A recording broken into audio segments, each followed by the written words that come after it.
Okay, Alan. Right, welcome everybody. It's a dark evening over here. It's a bit cool, but probably not as cool as it is where you live. I've been involved with this project at our church probably for almost 2 years now. It started because we part of the church was built in about 1965, which is relatively new.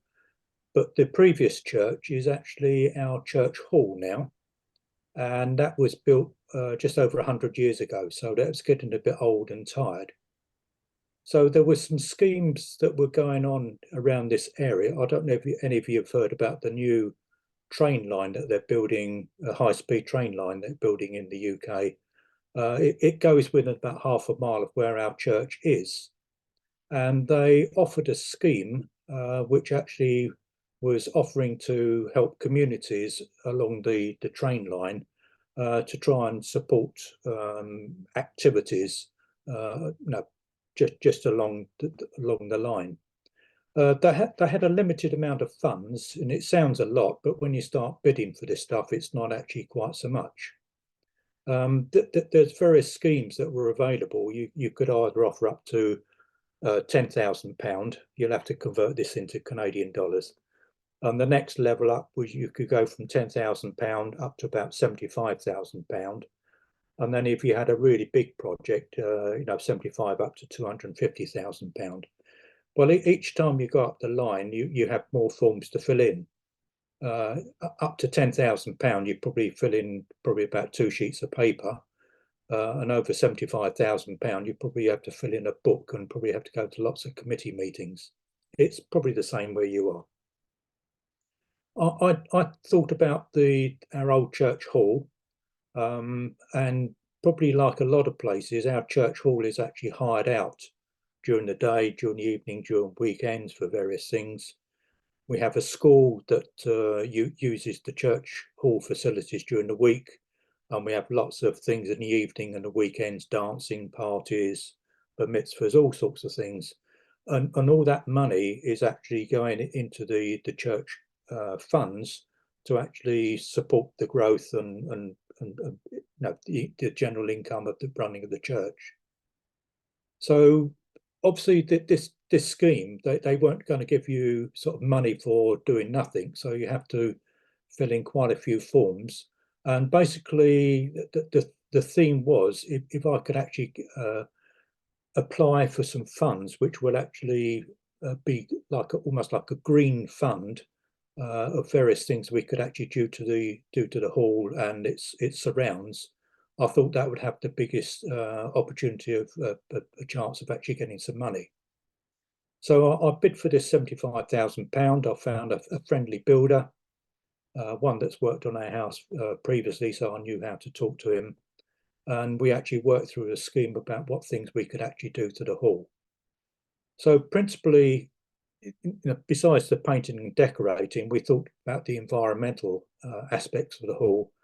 One was that we've got a boiler house which supplies the central heating and also the hot water to the various toilets and kitchens. And if we think about the boiler down one end of the hall, and the toilets right down the other end of the hall, so people were going into the toilets, turning on the hot water tap, and by the time the boiler had fired up, shoved all the hot water through the pipes, which took about 60 or 80 feet. By the time they had actually waited there for about 2 minutes and it's still cold water, they turned it off and not use hot water at all. So you're wasting all this clean water, all the gas in the boiler room, and the person wasn't actually getting any hot water in anyway. So we thought we'd actually change that by putting electric heaters on all the taps, and that's been a great boon to do that. The electric heaters on the taps are very cost effective. They only cost probably about £100 or so per water tap, and that's then gives you pretty well immediate hot water or warm water. The other thing to do was we ran around all the lighting of the hall, inside and outside. We had various types of lighting, tungsten, fluorescent, all sorts of things, all sorts of stuff we've been installing over the last 20, 30 years. and we decided to change everything to LED, and that's been a great saving as well. So whereas we'd had probably about 8 tubes of fluorescent tubes in our hall, they've replaced those with 4 tubes of LED, and it's much brighter, and it's probably a tenth of the cost. And those types of things have actually helped us through it. The other thing was, which we're basically going to talk about, the electric car charger points. I was thinking about how we could actually try to help this bid by actually being green on that side of it. And we were thinking about, do we do air source heat pumps or groundwater heat pumps? And at the moment they're a bit new. Well, they certainly are over here, and they're not particularly effective either. So we particularly discounted that idea, and we actually came up with the idea that rather than having that, we'd actually just carry on using the gas at the moment. The electric car charger points were another feature that we thought we'd actually do. We'd never tried this before, and there's very, very few in the district around there. And we looked about what we could do with these car charger points, and they look fairly simple. You see them mounted on somebody's wall or a post somewhere, and all you do is actually plug the cable into your car and get it charged. But it's not quite that easy. So what we did, we found a friendly electrician, one who had experiences with doing electric car charger points in the first place. So we talked to him about what type of model of car charger we could actually deploy, the number of units that we would actually have. You can either have an individual car charger with either one cable that can plug into it, or you can have these units where you can actually plug cables in either side. And that's, you just look in a catalogue and you can put your finger over there and decide yourself what type of charge you actually want to do. Well, we elected to have a particular type of car charger, and we submitted this bid. But like all bids, when you go to these government authorities, it takes an age for them to actually come back, and they ask many questions. And it took about a year before the paperwork initially was submitted, before we got the okay to actually proceed. By that time, the car chargers we'd actually put into the bid had gone old hat. So when we actually went away to actually do the work, we had to buy something a bit more modern out of a modern catalogue, but that's proved successful anyway. It sounds quite complicated putting electric car chargers in, but they're not really. The boxes you get are pretty well out of a catalogue, and I've looked at if you look at Flow Canada, they've got loads and loads of these things in your own environment over there. So they're just things that you get off the shelf over there. The difficulty you get is of actually making sure that you get sufficient power into them, and also a sufficient network capability to go in there. Because these car chargers, it's easy to actually screw them to a post or to a wall, but you've got to remember that the people who actually plug their cars into these things, they don't want a trickle feed that you would probably typically do from your house or your garage. You'd want a fast charge. You want your car charged up within, say, 3 hours. So you want it capable of doing probably about 7.5 kilowatts or greater, or much faster than that. The other thing is you need a good network connection to these devices. Each device has we've got a broadband connected into each car charger, so it's got a very fast network connectivity. You need this because once the customer comes in and scans his QR code at the side of the car charger, it then has to immediately connect to the supplier of the electricity, and also go through and make sure all the billing is actually correct. So we eventually actually get payment for this amount of electricity that's actually being used. So the builder actually dug the hole. He sunk quite a large post in there. You've got lots of wood over there, so you don't have problems with posts of wood. You want a big chunky piece of wood, and you can buy these relatively small chargers that they get screwed to the post, and then you connect your network connectivity broadband to the charger, and also get your three-phase. What you have three-phase over there? I'm sure you must do. Yeah. So just say yes. You must have three-phase over there. Three-phase power. No, we don't. Peter will explain. Yeah, we have a split system where Right. we have 250 volts coming in, but Yeah. that's split between 0 and 125. There's two 125 phases. Yeah. So we don't get three phase from the supplier. Okay. So It doesn't somehow. matter, but I mean it's just a different system, Yeah. and Yeah. it takes a bit of it'll be modified to suit whatever we need, you know.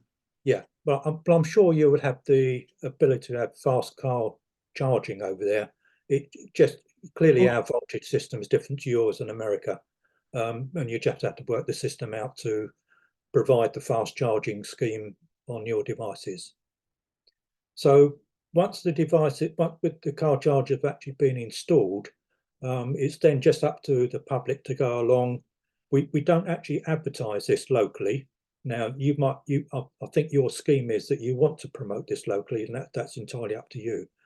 But we didn't want the general public particularly coming into our car parks. We wanted the users of the hall to actually come in and use the facilities, because if they're plugged into their charger for 3 hours, that's actually occupying a car parking space, and our church only has probably about 25 car parking spaces available.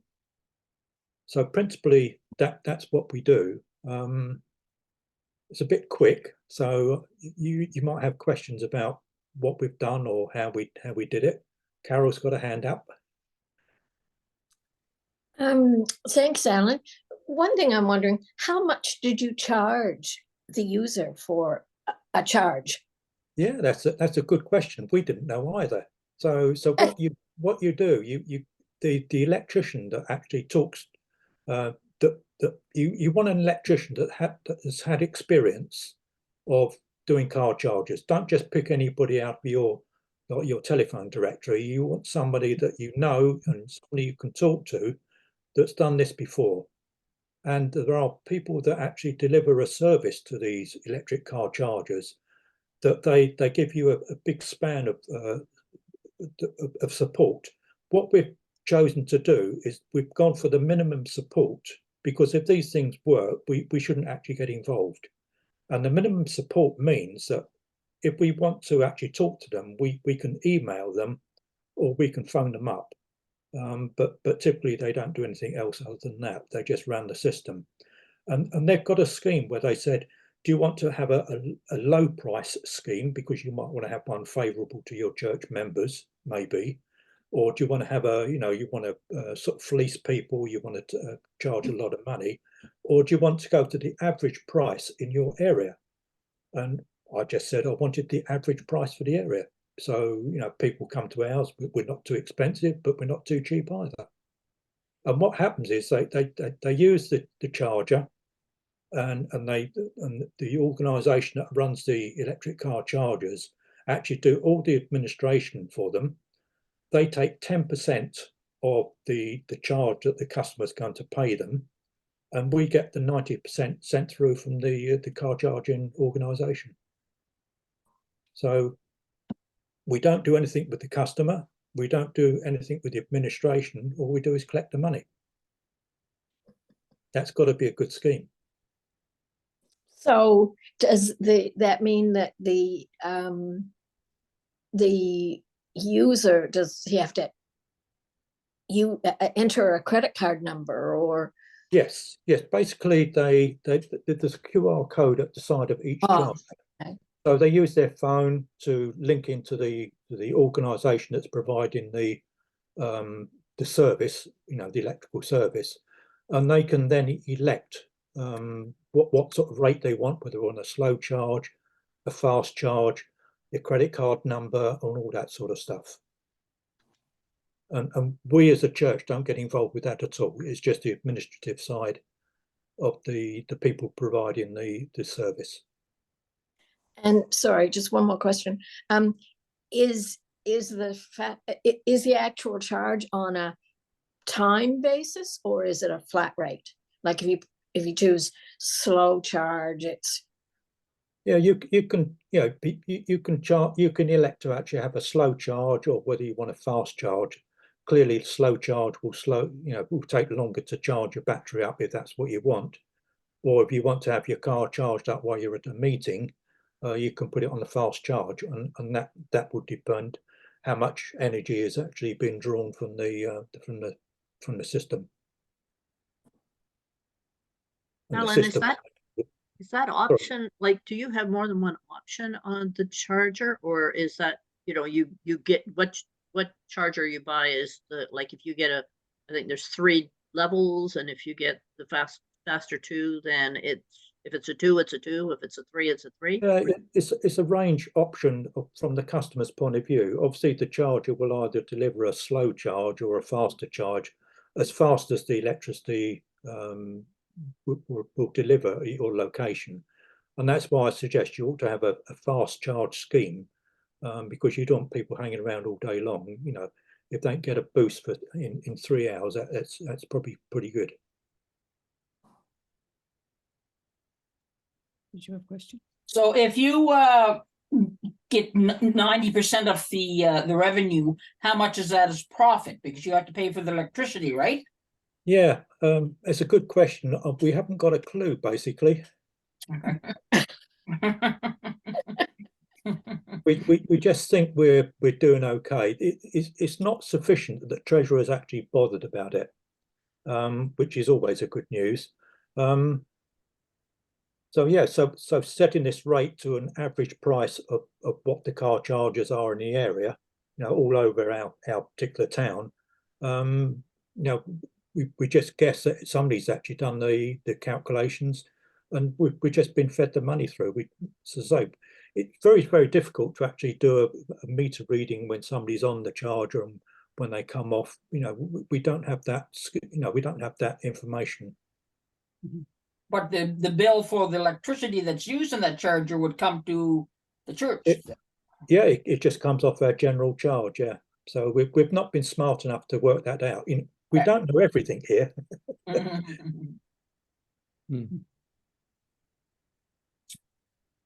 Peter and Maxine, there's a question from them. Their hands up. Just wondering, Alan, what kilowatt rating are the chargers? We have no idea because it's all new to us.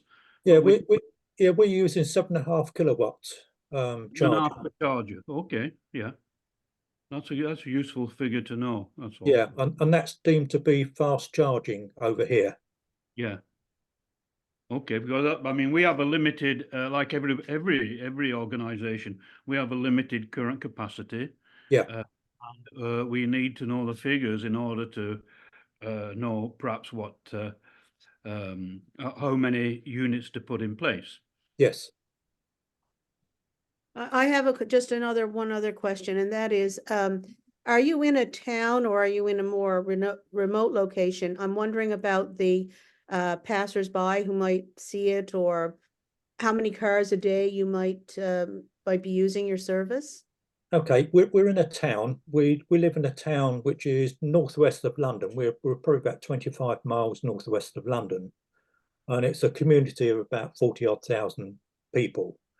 The car park is not it's not one that's visible from the street. You have to come in down a church access road and then park behind the vicarage, and there you park your car and plug your car in. Bruce, you had a question? Oh, you're muted. You're muted, Bruce. Here I am. Am I on now? Yeah. Alan, thanks for your presentation. You said you had 25 lots in this parking lot. Have you got a charger on every lot? No, we've got 2 chargers. And so if I'm coming to a meeting at your church hall and there's 10 of us who have electric cars, how are you managing to get people to, who the heck's policing that? No, there's no policing. It's first come, first served. There's no reservation. Yeah, but Alan, if if my car's charged fully in whatever time, that person has to get out of the way for the next person to have an opportunity to use the charger. Who's policing that? That's nobody policing it. That's for the people, the users, to do whatever they choose to do. I could Yeah. see that becoming an issue in another several years as we have more and more EVs on the road. But we're probably still not at that stage yet, right, Alan? I think you're going to, I think somebody else mentioned it a bit earlier. I think you're going to come up to a problem of what power you can actually supply from your church by having, if you had more than two, can your supply from your church actually supply sufficient, juice to actually keep multiple chargers going? Yeah, I was more about the policing of the two. Like if there's 10 Yeah. people at your meeting and they all need a bit of a charge. Yeah, we don't police it at all. Anne Marie. Like I say, I think it could be more of an issue 10 years from now. Anne Marie? Well, I was going to say also, how frequently most people will be charging their cars in their homes. So it's very unlikely that you would get quite a number of people charging during a meeting, I would think, unless they're coming from out of town somewhere. Yeah, that's tended to be the way that when we've had meetings, in fact, we've got a quite a large choir group that meet one day a week, and people come from quite a long distance, and a few of them have got electric cars, so they do request that their car park slot is actually kept available, so when they come in, they can plug in, and so they can actually get the car driven home as well. Are we going to have one for the bishop in the future? Not in our place. Peter and Maxine, there's your hands up again. Yeah, I was just wondering what Tony's Alan's talking about, where he lives. Did you hear that? You want to know where I am? Yes. It's a place called Amersham in Buckinghamshire. Okay, yeah. Thank you. And it's in the hills. It's not hills. It's 500. We're 500 feet up, so it's not hills from your point of view. But my question on this is more related to, have you seen an uptake in people using your parking lot? Would you say that your insurance in any way would be affected? And have you had any problems with vandalism? Right, no vandalism. We've got CCTV all around the site, inside and outside. So that's 24-hour CCTV, which is something else I look after. We've not had any clashes of people wanting to use the charger points.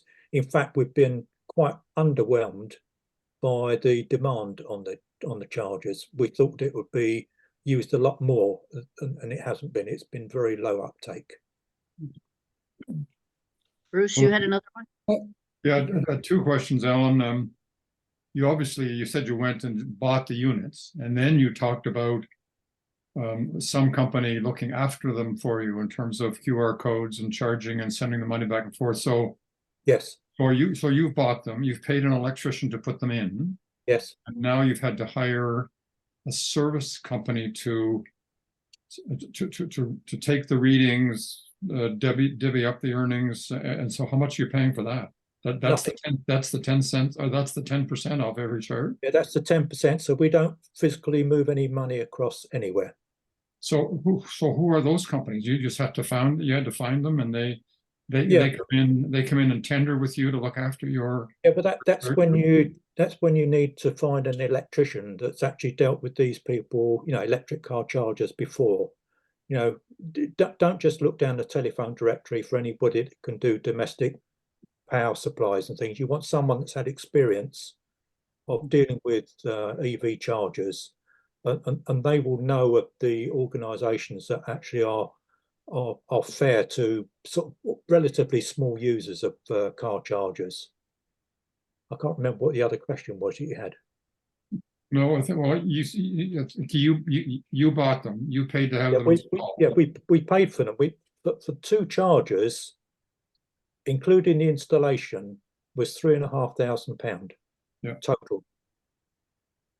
Yeah, they're about 5,500 here each. Okay, right. Did you have you didn't have any other access to funding? Because I know, for example, that Clean Nova Scotia the Clean Foundation has come up with 50% grants, 50% funding. And I expect they just finished one in the fall, and I expect there will be more.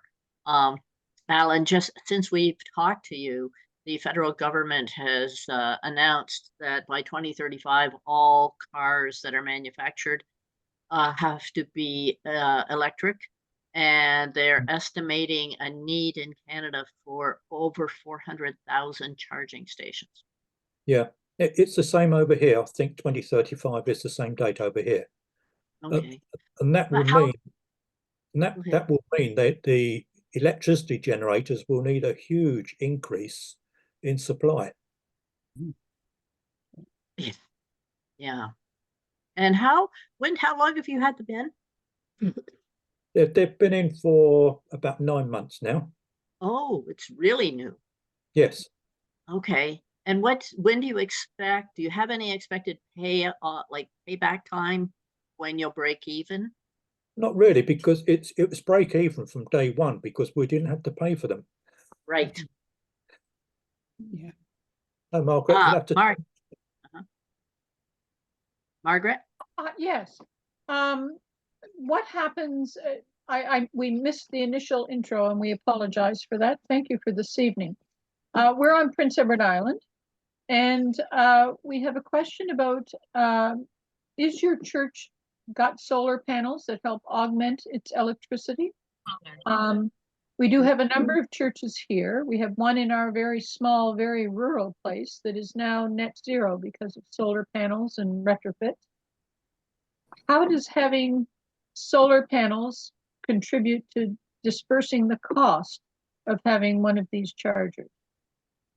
We don't have solar panels. We evaluated that a few years ago, but our roof wasn't sufficiently strong to put them on, so we couldn't put them in. So we don't have any. Okay, do you have any experience with churches that do? We do have some sense that we can identify a couple of churches on this small island that might be candidates for bigger solar panels than we have in our very small place.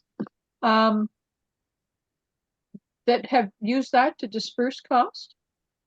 I'm not aware of anybody that's got solar panels around here. Oh, okay. But Margaret Bruce he's the expert on solar panels tonight. I mean, St. the John- issue- Hi, Bruce. Hi. Yeah, we have 50,000 kilowatt hour solar facility, and it services our church and hall. We haven't had a power bill in 2.5 years. Okay. But whether or not Peter Simpkin asked the question before, if these units draw 7.5 kilowatts for fast charging, we would need to ask some pretty tough questions as to whether putting 2 or 3 of those in, and they were all being used, what the draw would be on our total solar production.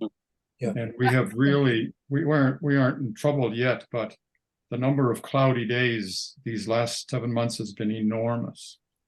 And even though they still produce, Peter Simpkin can answer better than me, they still produce on a light day, but nowhere near what we should be producing.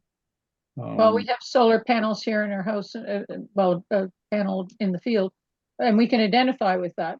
I guess I'm going to intrude by speaking to the PEI situation just for a few minutes. We're a very small island.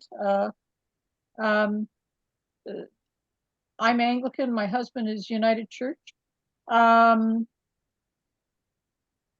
Reception, internet, electricity on both extremes of this island are very limited. When we're talking about solar panels, we have a few churches that are in what we would call urban here, no one else would, centers with no parking lot. So they'd have to negotiate with the town to put a charger in. But the cost of electricity on this island, which is all right now mostly imported, is very high. I think the interest here would be, could we attract people to say, oh, that church has a solar panel, an EV charger? Isn't that interesting? I'd like to explore that. Are there any experiences in the UK in more remote areas of trying to do this? I'm not aware of any, but being quite honest, I've not actually looked into that at all. So I don't know. Is that something you would like to find out about? Or Well, I think that we'd have to do some investigation here locally first. It's interesting. I didn't realize that you needed good internet. This is also an island that, if you're not in the central part of it, has really, really bad internet. So I guess that this gives us some questions to take back and start asking locally, which are helpful questions, I have to say. Because I can see that there would be, this is a tourist hub. That's one of our big economies here. The more remote ends of this island are places that people with electric cars are running into problems with because there aren't charging stations. And there is an interest on the island to try to deal with that. But it just never occurred to me that you need an internet connection until now. So I thank you, because you're giving us questions that we now need to apply locally. As Peter said, the one of our churches that is now net zero with solar panels, I don't know if it could cope with the drain of having a charger, but it's in such a remote area, I don't know if any tourists would ever find it. But I want to thank you for those questions, because they're interesting and they're intriguing, and they could lead us to then encourage some of the churches in centers to look at other questions in relation to this. So thank you. I won't take up any more of your time. yeah. But if you ever come to PEI, we'd like to give you a tour. Actually, no, there was a question I had that came out of that. Is your internet, is that connected to your Wi-Fi in the hall, or how does that work? Yeah, we've got what we call a broadband input into our church office, and that we've actually just radiated around the site. So I use it on a Sunday morning because I do live streaming, but that's when the office isn't there. So I'm piggybacking on the back, and we just extended the route around, so we actually get it in directly into the EV chargers as well. Okay. Yeah, because so many churches have that are not in really remote areas have Wi-Fi. Yeah. For others, it's still having a toilet that counts. Yeah. Peter and Maxine, your hands up. Go ahead. No, I was just saying, we had to make a link between our church and hall, and we did that with a remote antenna, and that's been working fine for several years. And we had to have a transponder, an expander at the church end so that we could cover the church area. But that also does outside the church as well to a certain range. So I don't think technology, I don't think technically it's a problem these days. So we did it 2 years ago, and it's been running fine on its own. But interestingly enough, what I think you're saying, Alan, is you don't know. You can't separate the income from the electrical cost, so you don't know if you're covering your costs or not. No, but as I say, because we've taken a midpoint on the charging. Yep. I'm just, we haven't actually looked in detail of whether it's actually making money or losing money. I very much doubt that we're losing money. I really doubt that.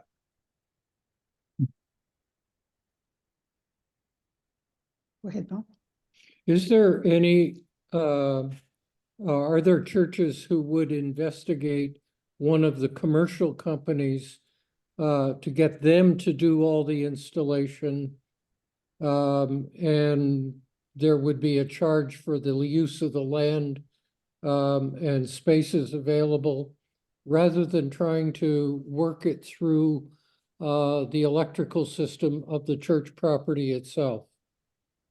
Yeah, well, where we're actually situated, we're in what they call the Oxford Diocese, which is a very large diocese in the southeast of England. And I don't know of anybody else that's got EV chargers. I've had to write this report, which is the one that Marianne actually picked up, on what we've actually done in our church, and that's been propagated around the country. So I'm not too sure that there's any. I didn't have anybody else that I could refer to. I just didn't know anybody in any church, whatever denomination, had done this.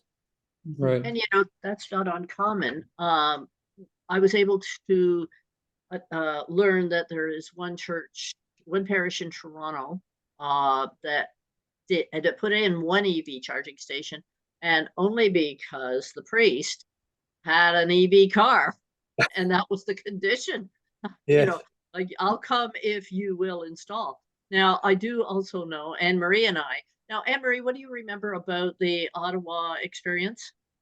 Yes, well, they had gotten a grant and got a number of churches. This was United Church, working with Faith in the Common Good. They had gotten a grant to enable a number of churches to involve these, to, you know, put in chargers. And in the end, I think they ended up with only 2 out of 10 or something who decided to go ahead with it. Yeah, but I'm not sure how it compares to Allen's, because we did have a presentation from Charlie, who was the person at Faith in the Common Good who talked about this. But it did have something to do with cost at the time, I think. They would have to pay a certain percentage, or it was an equalizing grant where you paid a certain amount and then they, so of the 10, I think, who were first interested, well, I don't think there was really any commitment, but there was interest, but they do have a couple whom we think Mary and I talked about probably having a follow-up session where Charlie would talk about that Canadian experience in Ottawa. But these are, you know, I think it was 2 United Churches, if I remember. Is that correct, Mary? Yeah. So they're really limited here too. Like I say, it was 2 years ago when the bishop had brought up this idea, and the initial idea was to offer our parking lots for the installation. So Anne-Marie sent out a letter to all of the municipalities within the province of Nova Scotia. Sorry, PEI people, we didn't do PEI, but we only got 2 responses, one from Lunenburg County and one from the Halifax region. The Halifax region was really keen on it.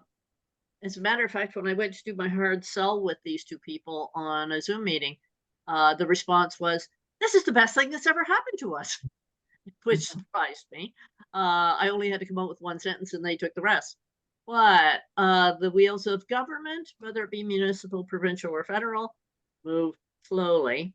And so it was what, a year and a bit before they even got back to us from the HRM, and they asked for, they said, we want to put in 5 stations in at St. James Church in Armdale. And as it turned out, they didn't even realize that that was already municipal land. It wasn't church land. It was a good experience for them, and the people of Armdale, unfortunately, were disappointed. But anyway, so we've tried that, and so we're not quite sure about direction, and we thought we will present Alan's experience first, and then we need to look at, you know, what are the options here? What would happen if we talk to the Clean Nova Scotia and or the equivalent in PEI, and asked about the possibility of grants and what could be done and what else. And Anne Marie and I would like to take some time and speak to our member of parliament in Halifax. I'm still, excuse me for jumping in, Marianne, but I'm still confused with what you're trying to do. Why would we do that? Well, we want to see how much funding we can get, Bruce, and how How much amenable. money, how much money to pay for the units, you mean? Yeah. Well, who cares if, what? Oh, I mean, are you suggesting that we open church parking lots to the public and advertise access to these things? Is that Well, where not you're going with this? But that Hmm? would depend on the parish. Everything depends on the parish. And so, but if the federal government is, I see somebody put up a link there. If the federal government is saying we need 400 and some odd EV charging stations, my question is, what's the plan? What's their plan, and how might what we're doing be impacted by that plan? So I think we also need to know that. The more we have, the more knowledge we have, the better. But this is a learning curve, Bruce. We don't have all the answers at this stage of the game. We are gathering really the questions. Because in Alan's situation, they're not advertising to the public at all. They're just looking after their parishioners at meetings and using and hall use. Yep. And that's what's working for them. Yeah, well, I think it would be a policing problem to offer it to the public personally, but I don't know. So we have learning to do. We have a learning curve. I mean, but does anybody know if there's income here? Does any who? And I think that, it shouldn't be based on income. I think it should be based. Oh, Anne Marie, you were going to say something? Yes, I was saying that part of the, at least as I understand it, it's becoming, was conceived as a kind of outreach program for churches. Like a lot of church parking lots, at least ones I know of, are empty most of the time, even during church times now. So the idea was that if they're in a community, especially if it's an energy poor community, that the offering of these things would actually be an outreach project for the church. So it doesn't mean church people couldn't use it. But the idea of policing, I mean, the thing is nobody polices the ones that are, for example, in the public library here, or that are at the harborfront, or that are next to the Best Western Hotel where we go. They're just there. So and anyone with an electric car, which we have at the moment, has a screen which tells you where are the available stations and is somebody using them at the moment or are they not? And when is it free and is it working? And so people choose their place to go based on that. So they would know in a car whether or not something is in use before they would get there. So all the stations are on a map and you find them that way. But so if a church parking lot has one and it's offered to the community, then community people would know before they got there whether or not the station was in use and whether they'd have to line up for it. So I don't see policing as much of a problem, especially if there are enough of them because right now it's very rare to see more than one pulling up to a station at any particular time because there's so few cars overall that are electric. I think Debbie? Oh, sorry, Anne Marie, you finish what you were going to. Margaret had her hand up. Yes, if you don't mind, and I'm sorry, because I want to thank Jordan for putting up the link for PEI. Marion, maybe after this, could you link some of us on PEI by sending emails? I'm wondering in our context, and I think we need a separate meeting about how we do this maybe locally, but I'm thinking of we have at least one, if not a number of churches on Prince Edward Island that are on the Cross Canada Trail, the walking trail. Confederation Trail called here, where having a charging station would be very beneficial. You can go, you can walk, you can cross-country ski, you can walk for hours, come back. I like this previous comment. How do other agencies fund these? I know here on Prince Edward Island, for tourists, the salvation is that Parks Canada has charging stations in the national park. But again, you get stranded on the island, and you're not in a national park. Might churches be able to explore? I'm concerned with Bruce. If this plugs into our electric bill, that would be a problem here. I could see that would become a debilitating problem for small struggling churches. But if we can plug into a program where we offer the facility for something to come in, I'd like to explore that in a future conversation. Is that okay? Then I'll just leave it at that tonight. I don't want to take away from Alan's time, and I want to thank Alan for all he's offered us tonight. Thank you. Debbie. Just to address Bruce's concern, question, whatever. Just this being a fact finding and knowing what questions to ask, and or learning what questions to ask.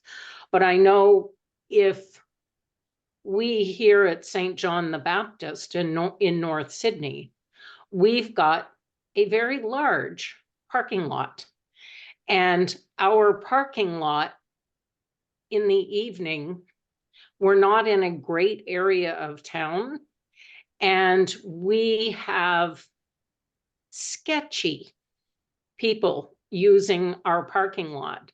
If we had EV stations in our parking lot, there would be the potential, and we would be doing this, providing it was cost neutral.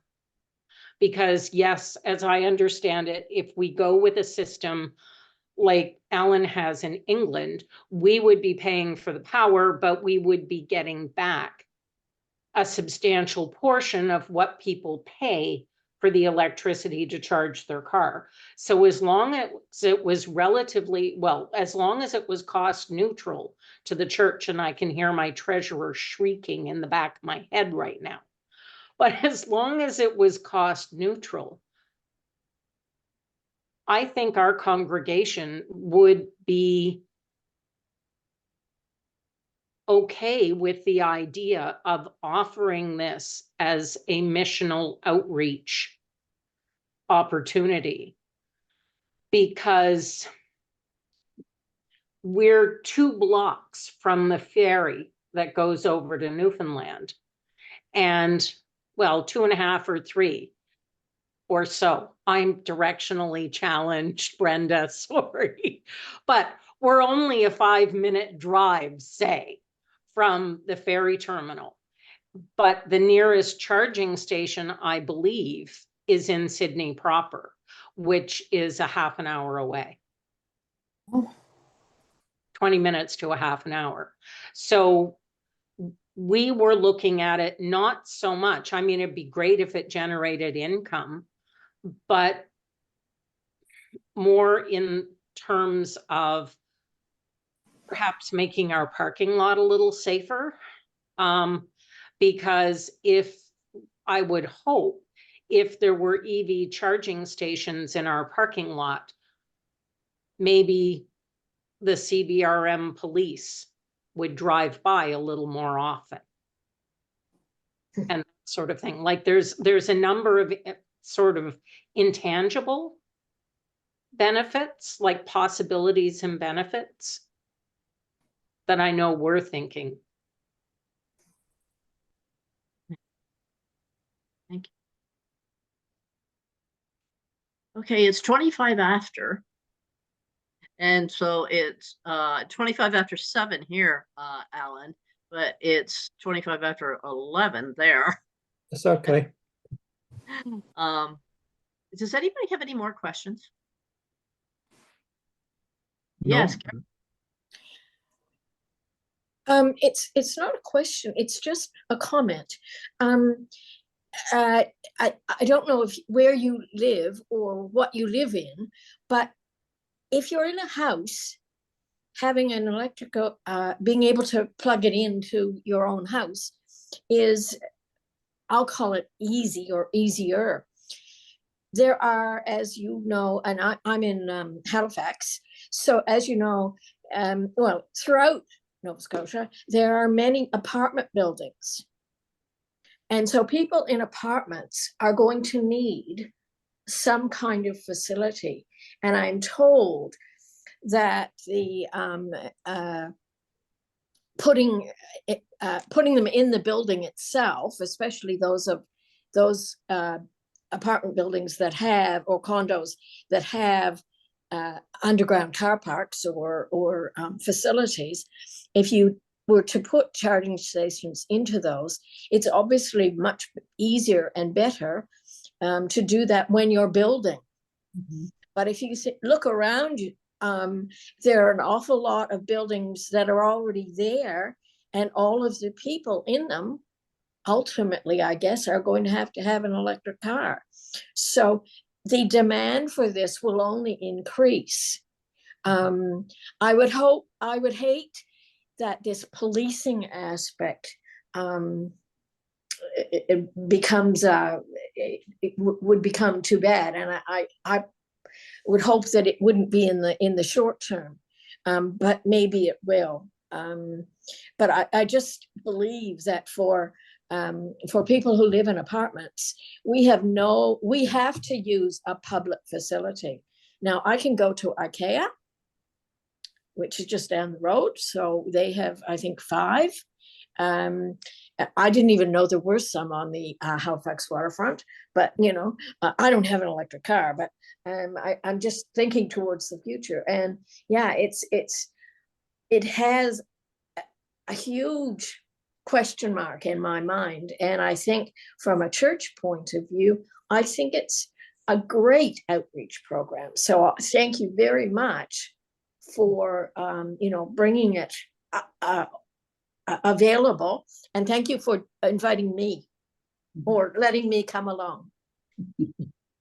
If I could just say It's something, been- actually, the Halifax region at least has published a whole their, what shall I say, strategies regarding putting in and a timeline. And and they talk about areas that they are particularly concerned with that might need public help rather than leaving it, because the strategy in the end is to leave it to private business to do it. So for example, Petro-Canada has chargers across TransCanada, but there are, so they're waiting really for businesses to pick this up.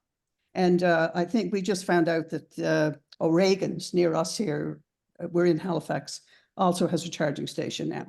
But the public ones, they're focusing on high apartment building areas, as well as other energy poor areas and then think the reaction that the HRM had to Marion's, asking them about whether or not they'd use church parking lots is possibly also fueled by that, because they have to find spaces to put them so where people can't have it in their homes because their energy supply is not updated, or old apartment buildings.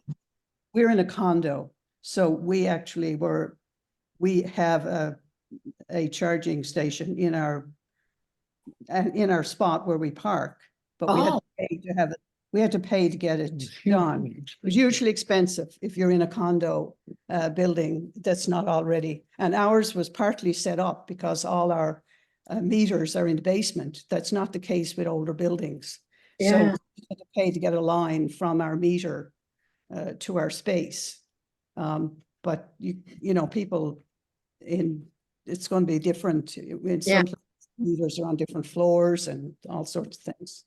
Yeah, but anyway, that's a very good point. But energy poverty is one of the concerns they're talking about in terms of chargers. Okay. Anybody else?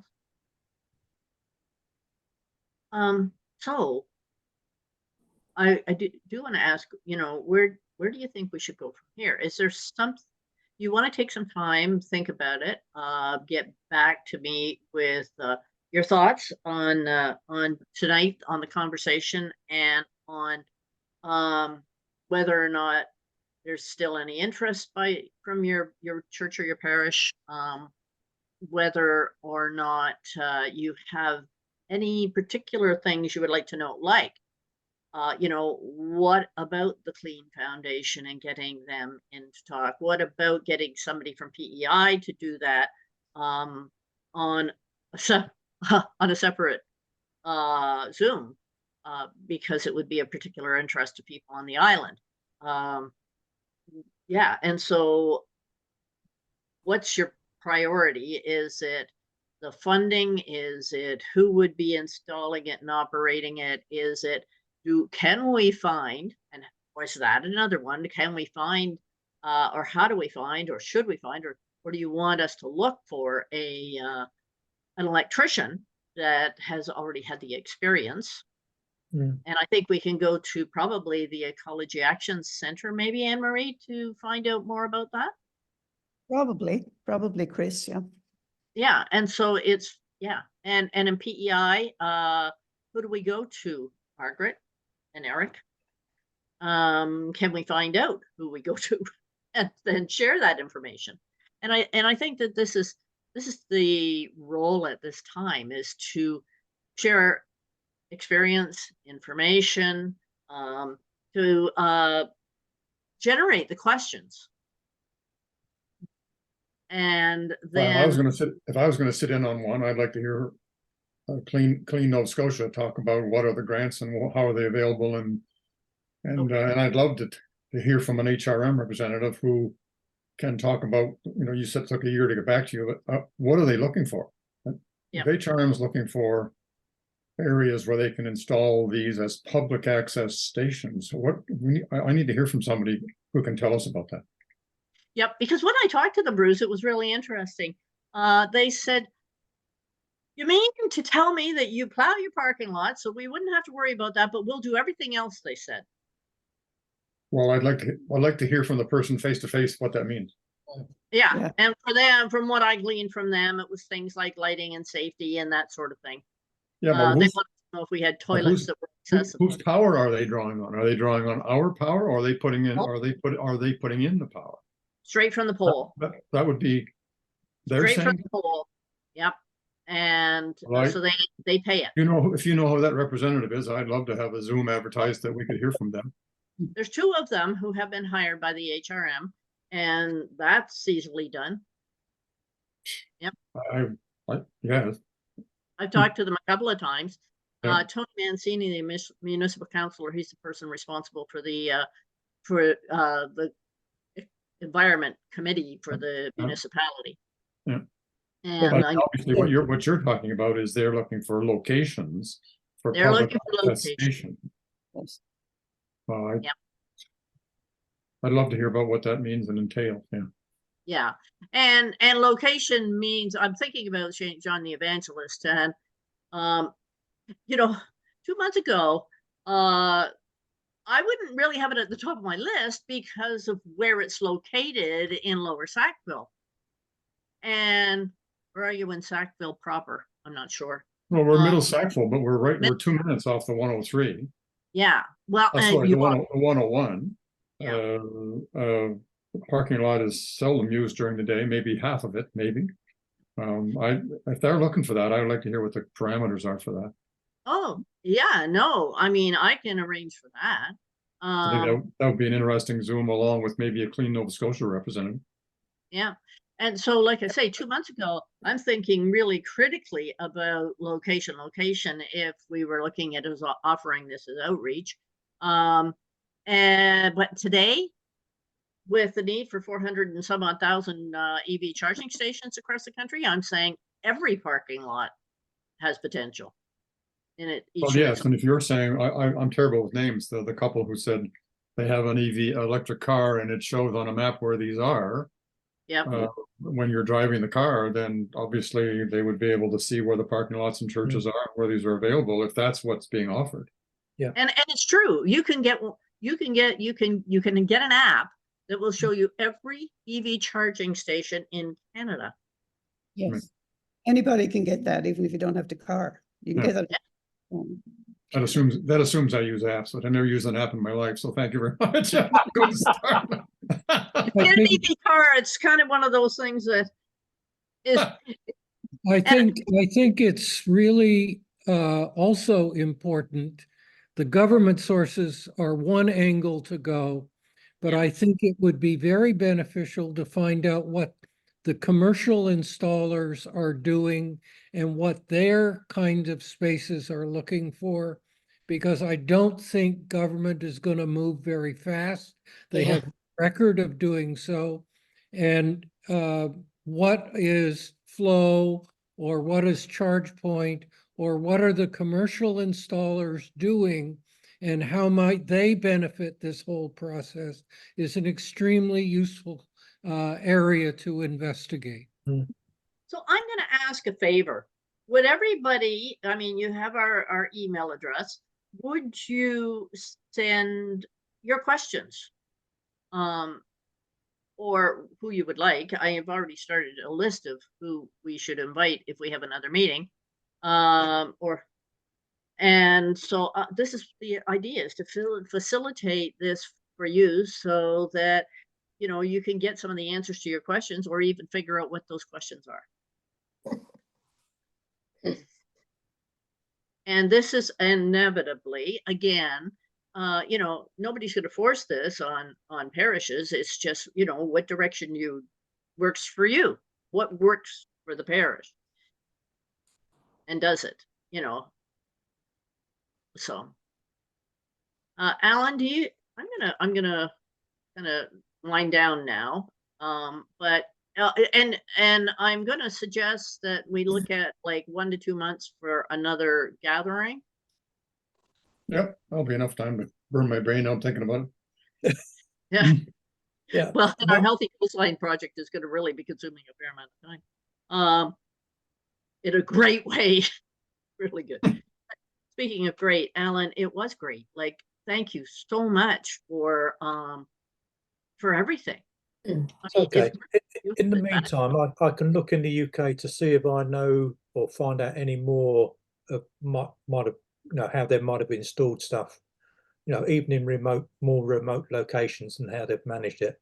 But at the moment, I think I'm a bit of a lone soul in the sea at the moment. Yeah, a few of us are in that location, Alex.